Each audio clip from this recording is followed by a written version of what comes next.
Back on Monday, April 15th, Marathon Monday, or as we call it here in New England, Patriots Day, I started out the same way I've done for years, trying on one outfit after another, getting ready for a fun day ahead.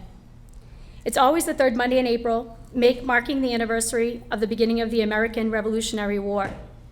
New Englanders officially celebrate the holiday by closing state and local offices since the battles initiated just outside of Boston. Along with the holiday are hopes that spring is on the horizon. For many years as a child, my sister and I would go with our father to watch the Red Sox that day, and then to find the closest spot to watch the runners come into Kenmore Square. As the years have gone by, the tradition for me has remained the same. However, I moved on from going with family to going with friends. I also moved closer to the finish line, usually meeting up with friends at Forum Restaurant on Boylston Street to watch those friends crazy enough to run the 26.2-mile race as they headed towards the finish line. Maybe I'm a little crazy too, as I would always comment and try to convince friends that we should run the following year so that we too could make our way down Boylston Street. So as usual, I went with a good friend of mine to the Red Sox game, with the luck of a beautiful spring morning, sitting in great seats and bumping into friends sitting close by. As the afternoon came upon us, we were getting automated updates on our cell phones, informing us of our friend's location along the course. They were closing in on Boston. So we decided to leave the game early and start our trek over to Boylston Street. We stopped several times to talk with friends that we happened to pass, telling them to come join us at Forum if they wanted. It was our usual meeting spot, and then finally we reached our location. Within a few minutes of getting to the restaurant, we were notified again that one of our friends would be approaching soon, so we stepped outside. We squeezed in along the barricades, separating spectators from runners. Still, that day seemed as normal as ever, not knowing how abnormal it would become. Making our way to the barricade, we quickly found a spot next to a mailbox directly across from the entrance where we were. Initially, we were located on the left side of the mailbox with the runners approaching from the right. But what I call being vertically challenged with my height, I decided to move to the opposite side. This gave me a better viewing advantage, but slightly separated me from the group of friends that now had grown to 5. One of my friends, who had just joined, asked the gentleman to my left if she could sneak in next to me so we could see our friend come down the finish line together. Politely, he replied, "No, I'm waiting for my wife." So after a quick hello, she turned to the other side of the mailbox, and we all turned our attention back to watch the runners. I was eager to be the first to see our friends run past. I always seem to have a knack for catching sight of the runners off in the distance before they would get to us. It's important to catch them early enough, yelling as loudly as possible to grab their attention so that we could maybe take a photo, maybe a selfie or two. Little did I realize that it was going to be the first time in Boston Marathon history that the entire race would be shut down. Little did I realize the role that mailbox would play in saving my friends. Little did I realize how profoundly my life would change.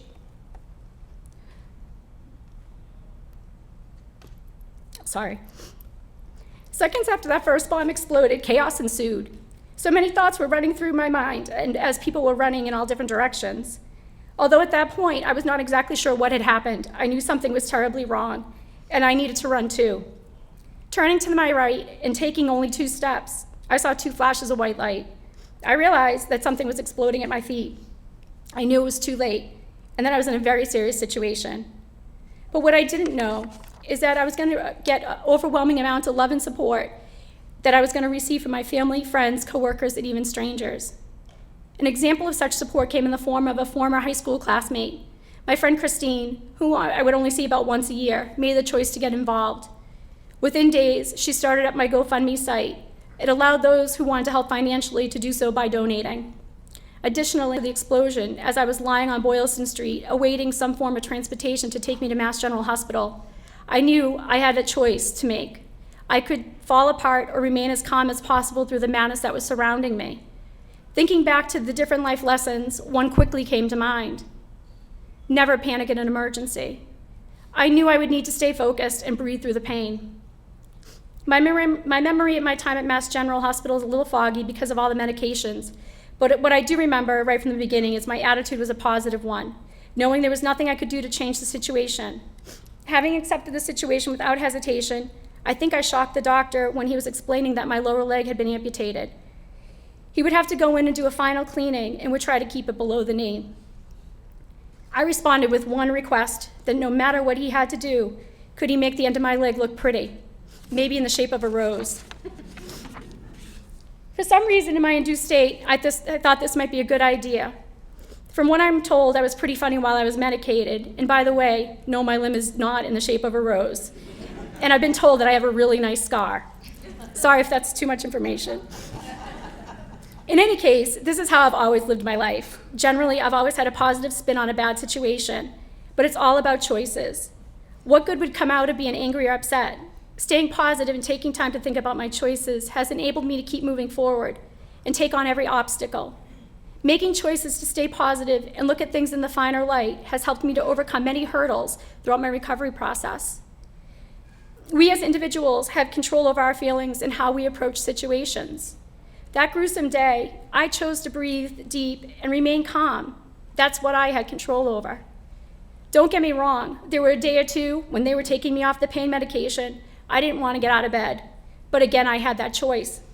I could lie there and be miserable, or take the other direction and get up and participate in the physical therapy they were offering. Although each time was a major effort with just one leg, achy from operations, and a multitude of other factors, I did feel good once I was up and moving. I realized I enjoyed life way too much to let it go by from the hospital bed, but I still needed persuading to get going. Quite frankly, the number of visitors, family, friends, and 2 of my first responders that were allowed to come by gave me the reason to fight.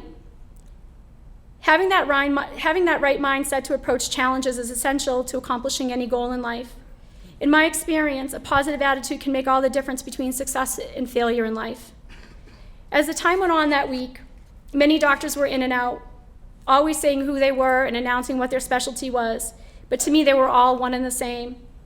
I do remember one point though, when one doctor came in, now realizing he was a burn doctor, he unwrapped the bandage from my right hand and said the words, "It looked good, no skin grafts needed." To be quite honest, I had no idea that I had been burned. I had been focusing on just my leg being amputated. It didn't even dawn on me that my right hand had actually been bandaged. It never occurred there could be anything else seriously wrong with the other injuries that I had. And quite honestly, I didn't even comprehend I had other injuries. But just hearing those words made me realize that this was the first official day of my healing. And with recognizing this, I did an assessment of the other injuries I had and told myself that as each day one healed, that would be my recovery goal. Doing an assessment of your goals is important. It's needed so that you can formulate an action plan. And action plans can be as simple or as complicated as needed. In my situation, although I had limited control over how I healed, I could follow the doctor's directions and recommendations and hope to move closer to my goals faster. So that was my plan, and with every day that passed, I grew closer to another milestone or goal. Each accomplishment reinforced the positive feeling of healing. It didn't matter if the goal was small as having a bandage removed or as big as getting staples out. Maybe to some of you, having staples removed might not be that big of a deal, but I am a huge baby, and even after going through all of this, I still fear something as small as a paper cut. To this day, my friends still actually laugh at me about that. In any case, each step was working towards the ultimate goal of walking again, so I needed to be healthy for my first prosthetic. With that came hours of physical therapy, hoping to continue to progress in my recovery. One of the bigger steps of healing was returning to my home and to my apartment in the North End of Boston. I had moved into my neighborhood 2 years earlier and knew I had found my home. I would get frustrated every time someone had a suggestion of where I should go once I was released from Spalding Rehabilitation Hospital. I was determined to go home, even though there were 18 stairs to get to my apartment. And trust me, they were not easy on crutches. I just needed to get home, back to some form of normalcy after being in the hospital for a month. And to me, there was only one answer. I had to work towards getting stronger and to make the climb and live at home while I was waiting the ultimate goal of getting my new leg. There was also the need to become stronger and to start thinking about the day that I would hopefully run again. Before April 15th, I would run regularly and do 5Ks and an occasional 10K to stay in shape. Fortunately, a gentleman contacted me by the name of Jothy Rosenberg. He had sent me a signed copy of his autobiography. He's a cancer survivor and above-knee amputee such as myself. Sadly, he lost his leg and eventually a lung to cancer as a teenager. Back then, 40 plus years ago, he was told he would never survive his type of cancer. Growing tired of hearing the words, "good, considering," he made the choice to ski until the end, but the end never came. So he skied for 100 days. Then after conquering one-legged skiing, he made the decision to become an avid open water swimmer and then a biker. Lucky for me, he also decided to create the Who Says I Can't Foundation. With this foundation, he's inspiring and supporting me with courage and conviction to run again. Upon my return home, I had many friends and family stay with me, so I was never alone day or night. I'd already given in to the fact that I needed to rely on others pretty much from the start. This was probably one of the most difficult challenges to my recovery, as being single, I'd always been responsible for myself. Having to relinquish this to my sister and two good friends was definitely a challenge. But I knew, taking one step at a time, eventually I would regain this control. Nevertheless, it was still overwhelming with so many hands involved. We all have ways of doing things, and it's easy to correct someone or to tell someone how to do it differently. What I had learned is that no matter how someone might fold clothes, they would get put away, or it didn't matter how someone would put the dishes in the dishwasher, regardless, they would still get cleaned. Somehow that job would get done. And I was extremely thankful that they were there to help me. But I guess I have to admit I'm a little bit of a control freak. I sort of prefer to call it being independent. Ultimately, it's important to ask ourselves what we want from life and to keep in perspective what the ultimate goal and desires are. Big or small. Actually, people still ask me what my goals are, even more so now. And although there are bigger objectives down the road, I still take it day by day and will eventually get everything accomplished one way or another. Before April 15th, for the last 20 plus years, I made my career in property management the same response. For me, personally, now more than ever, I realize that the worst decisions I've ever made are the ones that I made hastily due to stress and based on trepidation. Making quick decisions based on such pressures, in my opinion, means you'll most likely make the wrong one.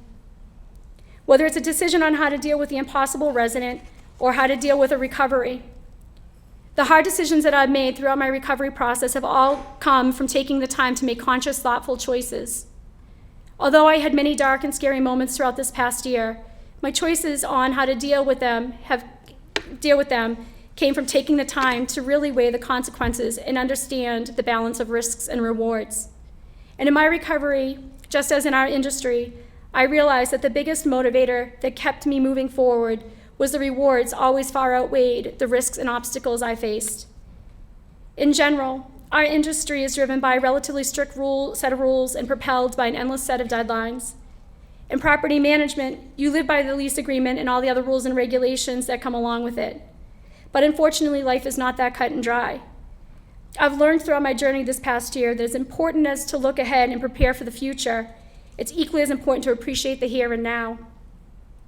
We always seem to be looking ahead with lease renewals and budget prepping, but throughout the hectic, stressful moments in your day, try to work in some quiet moments to simply appreciate being in that moment. To simply be grateful for it, no matter how stressful it might be. To celebrate the fact that you actually get to be here and you get to be stressed out by it, as crazy as that sounds.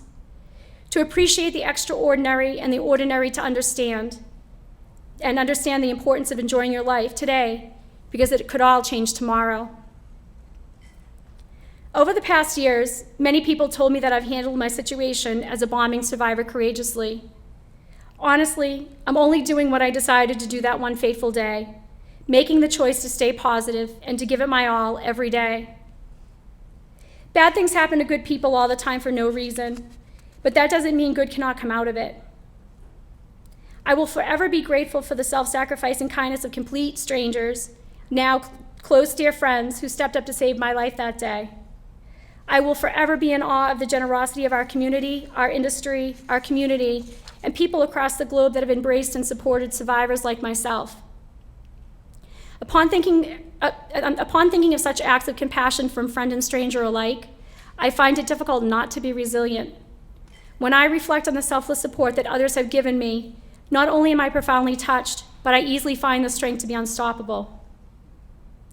John F. Kennedy once said, The one unchangeable certainty is that nothing is unchangeable or certain.